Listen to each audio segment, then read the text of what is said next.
국제그룹은 1947년 양정모 회장이 부산에 세웠던 고무신 생산업체에서 출발했습니다. 이 기업이 출시한 제품은 그 유명한 왕자표 고무신입니다. 당시 경쟁업체 고무신은 여러 가지 품질 문제가 줄비했는데요. 왕자표 고무신은 부드럽고 질기며 모양도 좋아 선풍적인 인기를 끌었었죠. 그러나 1960년 공장에 대형 화재가 발생하면서 큰 위기가 찾아옵니다. 이때 양정모 회장은 고무신 대신 운동화를 제작하여 성장을 이어나갑니다.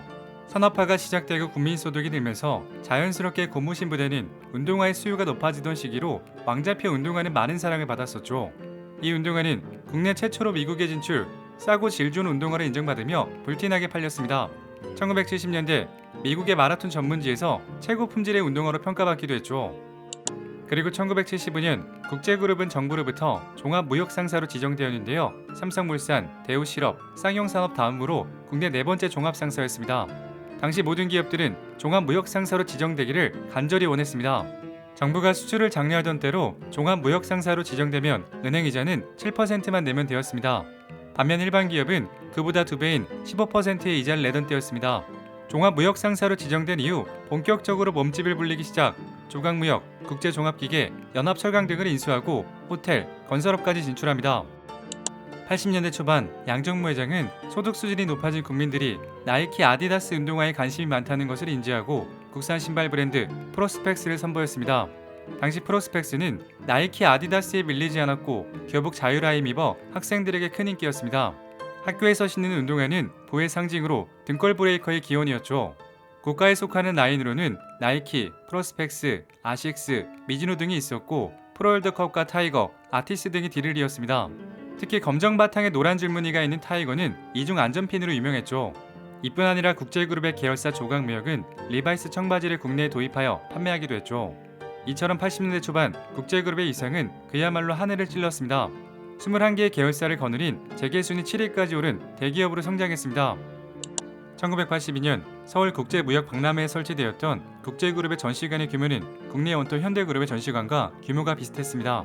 이웃한 부산의 라이벌 기업 롯데그룹에 비교해서도 더 큰 규모였죠. 이뿐 아니라 국제그룹의 사옥만 봐도 당시의 위상을 유추할 수 있습니다. 63빌딩의 버금가는 용산의 국제빌딩이 본사 건물이었죠.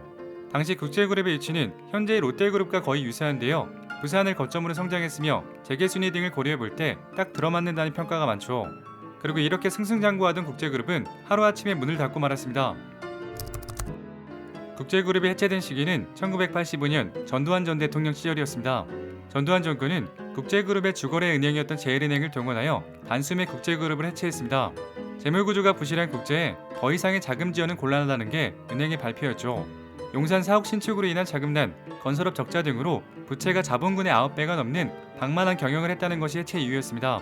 하지만 그 말을 고지고대로 믿는 이는 얼마 없었고 전두환 정권의 밉보인 결과로 받아들였었죠. 실제로 국제그룹 해체와 관련하여 헌법재판소가 정부의 개입은 위헌이라는 판결을 내리기도 했습니다. 따라서 미운털 해체를 정설로 받아들이는 이가 많죠. 양정모와 전두환의 악연의 역사는 1980년도로 거슬러 올라갑니다. 정부는 미얀마에서 순직한 희생자 유족에 대한 지원을 목표로 1회 재단을 발족합니다. 이때 정부는 대기업들에게 자발적으로 모금에 참여할 것을 권유했죠. 이에 따라 현대그룹이 51억 원을, 삼성그룹이 45억 원을 헌납했습니다. 하지만 양정모가 낸 금액은 5억 원이었습니다. 7대 그룹이라는 것을 감안하면 액수가 적은 편이었는데 그것도 어음으로 냈다고 하죠. 이후 새마을 성금을 기부할 때도 양정모는 달랑 3억 원으로 떼우면서 전두환의 눈총을 받게 됩니다. 당시 3억 원은 납부 금액 30위에 해당했다고 하죠. 거기에 이번에도 현금이 아닌 어음으로 제공했습니다. 이렇게 타기업들에 비해 정치 자금을 적게 내고 그것도 어음으로 내는 양정모는 전두환에게 미움을 잔뜩 사게 되었습니다. 평소에 양정모는 꼬장꼬장한 성격에 한두 푼 아끼면서 기업 키우기에만 매달렸다고 하죠. 그리고 1985년 총선이 국제그룹의 결정타였습니다. 당시 전두환은 권력 유지를 위해 총선의 승리가 절실한 상황이었습니다.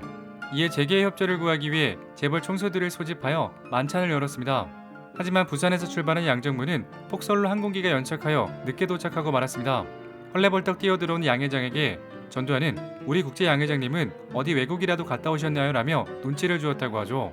이에 양정모는 눈치도 없이 부산 지역 경기가 낙후하여 민정당 지지 기반이 취약하니 임해공단을 건설해달라는 말을 불쑥 꺼냈다고 하죠. 그리고 이번 총선에서는 김영삼의 텃밭인 부산 지역은 매우 중요한 변수였습니다.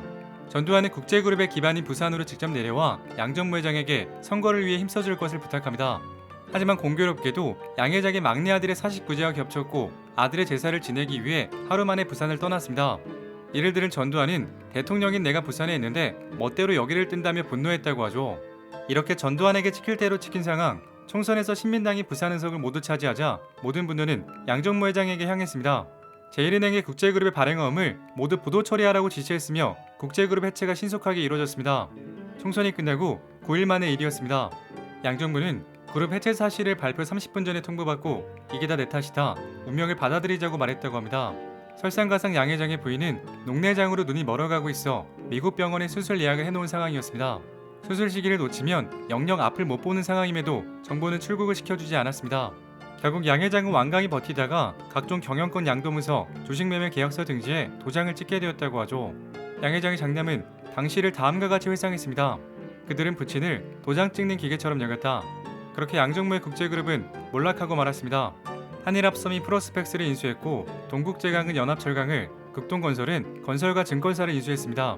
이 사건을 통해 대기업이라도 권력이 밉보이는 경우 순식간에 무너질 수 있다는 것을 보여주었습니다. 이후 재벌들은 더욱 몸을 사릴 수밖에 없었습니다. 1988년 정주영 현대회장은 청문회에 출석하여 이런 말을 남기기도 했습니다. 국제그룹 해체를 보고서 정치자금 액수를 2배 이상 올렸다. 그리고 양정모 회장은 청와대 주최 만찬에 있었던 일을 고백했습니다. 만찬 도중 각하께서 술이 상당히 되는데 각하는 내가 기업을 키워주려면 키워줄 수 있고 죽이려면 죽일 수 있는 힘을 갖고 있다고 하더라. 그 자리에는 우리나라 10대 재벌 총수가 다 앉아 듣고 있었는데 가슴이 선특한 기분이 들었다. 지금 지나보니 바로 나를 두고 한 말이더라. 이렇게 하루아침에 그룹을 잃어버린 양정모는 은둔생활에 들어갑니다. 87년 6월 항쟁으로 전두환이 퇴임하자 이때부터 목소리를 내기 시작했다고 하죠. 8년 동안 양복 한 벌 새로 사지 않았고 2,300원짜리 도시락으로 버티며 끈질기게 법정투쟁을 하였습니다. 결국 1993년 헌법재판소는 정부가 국제그룹 해체를 지시한 것은 기업 활동의 자유를 침해한 것으로 위헌이라고 발표했습니다. 이어 국제그룹을 되찾기 위해 주식인도 청구 소송을 진행했으나 다음과 같은 이유로 패소했습니다. 정부가 기업 활동의 자유를 침해한 것은 사실이나 이로 인해 개인 간 계약까지 무효화될 수 없다. 그렇게 현재 국제그룹은 그 흔적도 찾아보기 힘든 상황이 되었고 양 회장은 시리에 빠진 채 부산에서 직거하다가 2009년 세상을 떠났습니다. 배우 왕지연은 국제그룹의 외손녀입니다. 아버지인 왕종웅은 행정고시 출신으로 사무총장을 거쳐 방위사업총장으로 재직하기도 했습니다. 그녀는 1988년생으로 본래 발레를 전공했다고 합니다. 그야말로 엘리트 코스를 밟았는데요. 서나이 중 영국 로얄 발레 스쿨, 한국예술종합학교를 거쳤습니다. 이후 전국 신인 무용 콩쿠르에서 특상을 수상한 적도 있고 국립발레단 단원으로 활동했다고 하죠. 하지만 부상으로 휠체어까지 타였던 그녀는 발레를 포기하고 배우의 길로 들어섰습니다. 시트콤으로 데뷔하여 드라마 로맨스가 필요해 30이지만 17입니다 등에 출연했습니다. 그리고 22년도에는 3살 연하의 발레리노 박종석과 결혼하여 화제가 되기도 했습니다. 둘은 발레를 통해 인연이 되어 2년간 연애한 후 결혼에 골인했다고 합니다. 오늘 이야기는 여기까지입니다. 재밌게 보셨다면 구독과 좋아요 부탁드립니다. 지금까지 역사비디오였습니다.